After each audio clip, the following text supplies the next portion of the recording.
Halo guys, kembali lagi di Rika Official. Jangan lupa like, komen, dan subscribe ya. Alhamdulillah, ucap syukur Arta begitu berhasil menghidupkan motor ayah Anya yang sempat mogok. Setelah beberapa kali percobaan yang menguras emosi, akhirnya Arta dapat terhindar dari kemurkaan Tuan Takur alias ayah Anya. Sesudahnya Arta baru menyadari Anya tidak berada di dekatnya melainkan sudah berada di tepi danau, berdiri bersebelahan dengan kuda hitamnya. Arta menatap takjub ke arah danau laut tawar yang masih diselubungi kabut tipis. Indahnya, Arta berdecak kagum pada keindahan di depannya. Cuma Allah yang bisa menciptakan pemandangan seindah ini. Tidak perlu berburu view cantik hingga ke New Zealand. Takengon, Aceh Tengah ternyata memilikinya. Termasuk keindahan seorang wanita berselubung kain etnik hitam khas Gayo yang berdiri di depan danau. Anya dan punggungnya berdiri tak bergeming bagai patung. Hanya rambutnya saja dan ujung gaunnya yang berkibar-kibar dipermainkan angin. Arta menaiki motornya menyusul Anya ke tepian danau. Perempuan itu tampak terpaku ke arah danau. Arta diam-diam mengabadikan sosok itu dengan kamera ponselnya. Indah ya. Arta berdiri di samping Anya, melipat kedua tangannya di dada untuk meredakan rasa dingin di tubuhnya. Hanya itu yang keluar dari tenggorokan Anya, tanpa sedikit pun membuka bibirnya. Matanya menerawang jauh ke depan, ke hamparan danau yang airnya kebiru-biruan, dan dikelilingi pemandangan perbukitan yang hijau dan menawan. Arta menarik nafas dalam-dalam, lalu menghembuskannya perlahan, menikmati segarnya udara Takengon. Melirik Anya lagi yang masih tetap membisu, tadi tertawa lepas sekarang murung. Hei, jangan melamun, nanti diculik hantu penunggu danau. Arta mencoba menggodaannya sambil menarik sedikit kain Anya. Berusaha mengajak Anya bercanda dan menanti respon Anya yang biasanya akan ia tuai. Saai lo kutu beras, kutu Fir'aun, biawak gila. Tapi kali ini responnya malah berbeda dengan harapan Arta. Keceriaan Anya seolah lenyap di telan tempat ini. Dari gurat wajahnya, Arta seolah dapat melihat ada suatu kesedihan yang terpendam pada diri Anya. Ayo kita pulang ke villa. Anya akhirnya berbicara tanpa menatap Arta sambil menarik tali kekang kudanya. Hei, gue baru sebentar di sini. Belum puasnya, belum foto-foto. Arta protes sambil mengacungkan ponselnya. Sini HP lo, gue fotoin lo sekarang. Anya mengulurkan telapak tangannya. Kita foto selfie aja gimana? Oke, bertiga ya sama kuda. Ya elah, kenapa harus ada pihak ketiga di antara kita sih, Nya? Mendengar protes Arta, bibir Anya mengembang. Akhirnya Arta dapat melihat kembali tawa manis itu. Tega amat lo ama King. Anya mengusap wajah kudanya dengan lembut dan penuh kasih, menerbitkan rasa iri pada diri Arta yang kemudian tersadar bahwa tidak seharusnya ia merasa cemburu pada seekor kuda. Arta mengangkat kameranya ke atas dengan tangannya yang panjang. Selfie dengan latar belakang danau laut tawar. Bertiga dengan seekor kuda di tengah-tengah mereka berdua. Kuda sadar kamera yang langsung meringkik memamerkan deretan gigi besarnya ke arah kamera, mengalahkan senyum lebar Arta. Saai lo kuda. Arta berdecak kagum menatap hasil jepretannya. Ia dan sang kuda tampak kompak tersenyum lebar bagai saudara kembar beda spesies. Sementara Anya tampak tidak tersenyum sedikit pun. Senyum, lo jatuh di dalam danau ya? Pertanyaan Arta yang tiba-tiba terlontar membuat Anya bingung. Mana bisa senyum jatuh ke danau, emangnya semacam benda? Anya menimpali dengan wajah geli. Kalau gitu kenapa tadi nggak ikutan senyum? Ayo kita ulangi lagi. Arta menarik Anya mendekat dan merangkul bahunya dengan erat, mengarahkan lagi kamera ponselnya ke arah mereka berdua. Kali ini tanpa si kuda. Ayo bilang Waikiki, Hawaii, Bali. Dan kali ini Arta puas. Arta tampak tersenyum dalam jepretannya yang terakhir. Setelahnya hanya kembali menaiki pelana kudanya. Tanpa menunggu Arta yang sibuk menyalakan mesin motor, ia menghela kudanya. Ya, melihat Anya yang mendahuluinya, Arta sedikit panik hingga berseru, "Tungguin gue, Nya, gue takut nyasar." Saat tiba di villa, tampak ayah Anya sedang duduk-duduk di teras sambil minum kopi dan membaca koran. Ditemani dua bocah yang kemarin, Hanan dan Fatih yang asyik bermain Lego di atas teras. Sedangkan wanita cantik yang kemarin muncul dari dalam rumah dengan sepiring makanan yang tidak Arta tahu namanya. Makanan itu dibungkus daun pisang mirip lemper di Jawa. Jika hanya memilih langsung ke belakang villa menuju kandang kuda untuk mengembalikan King, Arta memilih menghampiri Bapak Abdullah Saleh, ayahnya Anya. "Pagi, Pak." Arta menyapa dan hanya dijawab dengan deheman. Arta sungguh heran dengan bapak dan anak yang ternyata sama saja gayanya, selalu membuat suasana menjadi canggung. "Saya boleh duduk bersama bapak di sini?" Arta memberanikan diri mengambil tempat di sebelah kursi ayah Anya. "Silakan," jawabnya sambil menyesap secangkir kopi hitam pekat. Tak lama kemudian ia memanggil istrinya. "Dek, bikinkan kopi satu lagi," pinta ayah Anya, kemudian yang dibalas dengan anggukan cantik. "Cantik sekali mama tiri Anya ini. Andai belum menikah, pasti Arta sudah tidak tenang dari kemarin."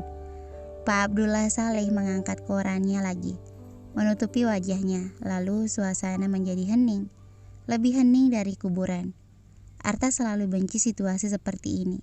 Masa calon mantu ganteng yang gantengnya sekecamatan Cihulang diacuhkan seperti ini. Iseng-iseng Arta mengunggah foto selfie-nya bersamaannya di sosial media, menunggu ayah Anya selesai baca koran lalu mengajaknya mengobrol. Ada sekitar 15 menit Arta dibiarkan begitu saja menonton Pak Abdullah Saleh yang lebih memilih membaca koran ketimbang mengajak tamunya mengobrol. Padahal untuk menghargai tuan rumah, Arta sengaja tidak banyak berinteraksi dengan ponselnya, mengabaikan beberapa notifikasi teman-temannya yang ramai mengomentari foto dirinya bertiga dengan kuda dan Anya yang barusan ia unggah. Tapi tidak sebaliknya dengan ayahnya Anya. Membaca koran dianggap lebih menarik daripada membaca masa depan tamunya, pemuda yang merasa ganteng yang sedang duduk tegang di sampingnya. Tidak tahan diacuhkan, Arta akhirnya berinisiatif membuka obrolan.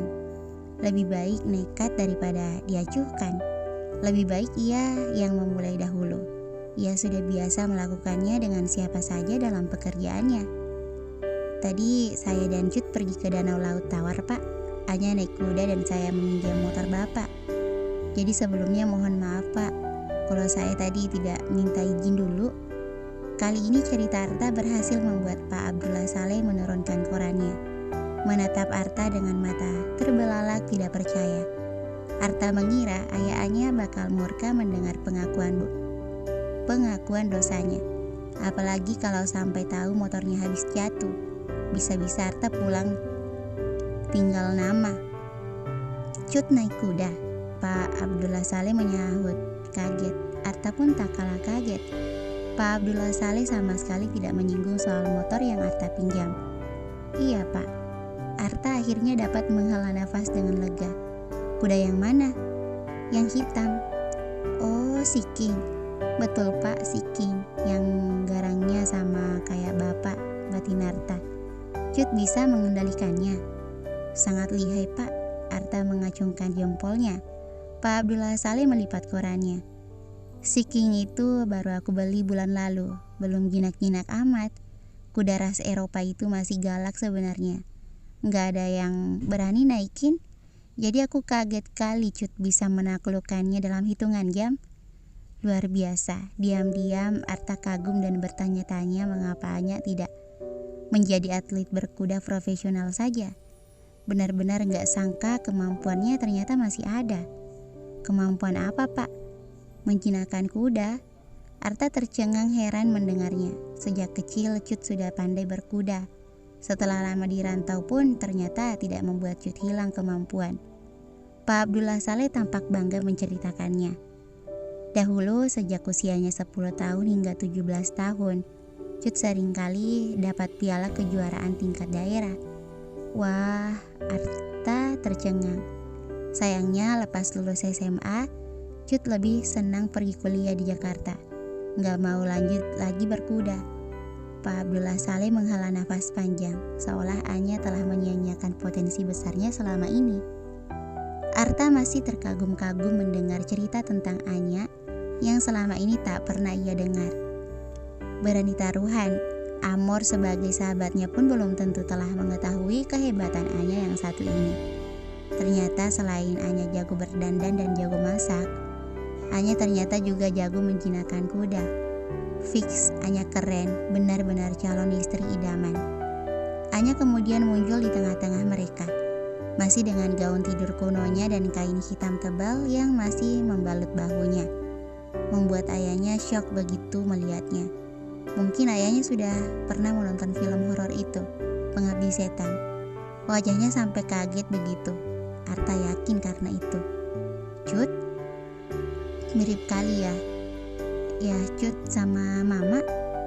Cut tersenyum sambil mengibaskan rambut ikalnya panjang ke belakang menjawab ekspresi terkejut sang ayah.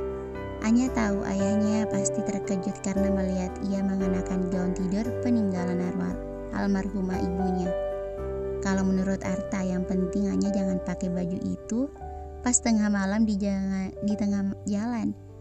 Anya bakal disangka kuntilanak, tapi Anya memang makin cantik mengenakan gaun tidur itu.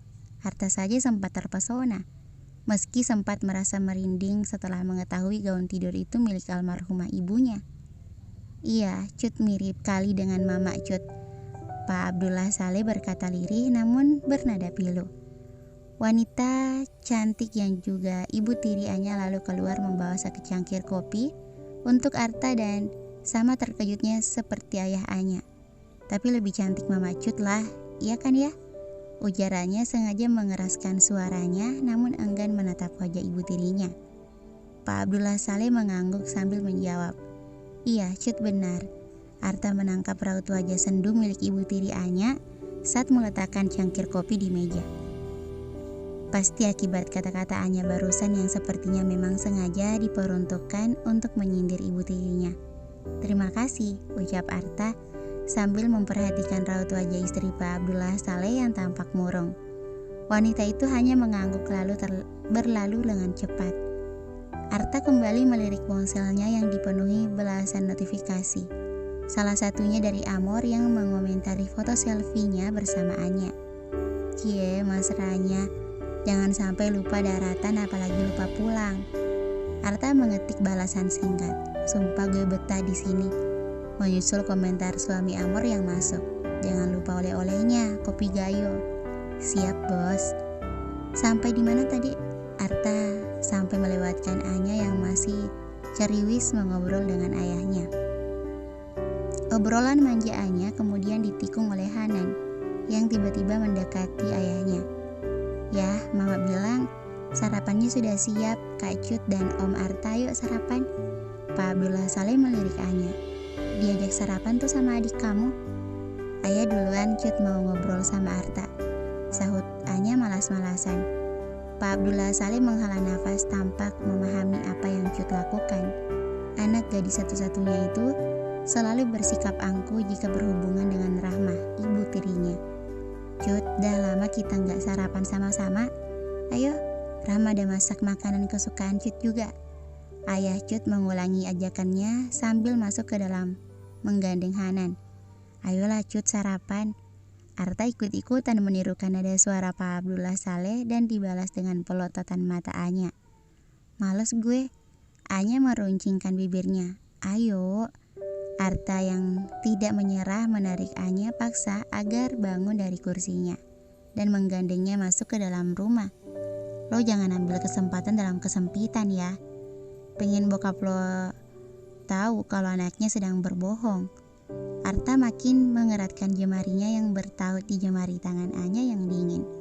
Anya tidak ingin Arta mengacau rencananya dan akhirnya hanya bisa mendengus kesal sembari mengikuti Arta masuk, membiarkan lelaki itu tetap menggandeng tangannya dengan erat. Bersambung, thank you for watching.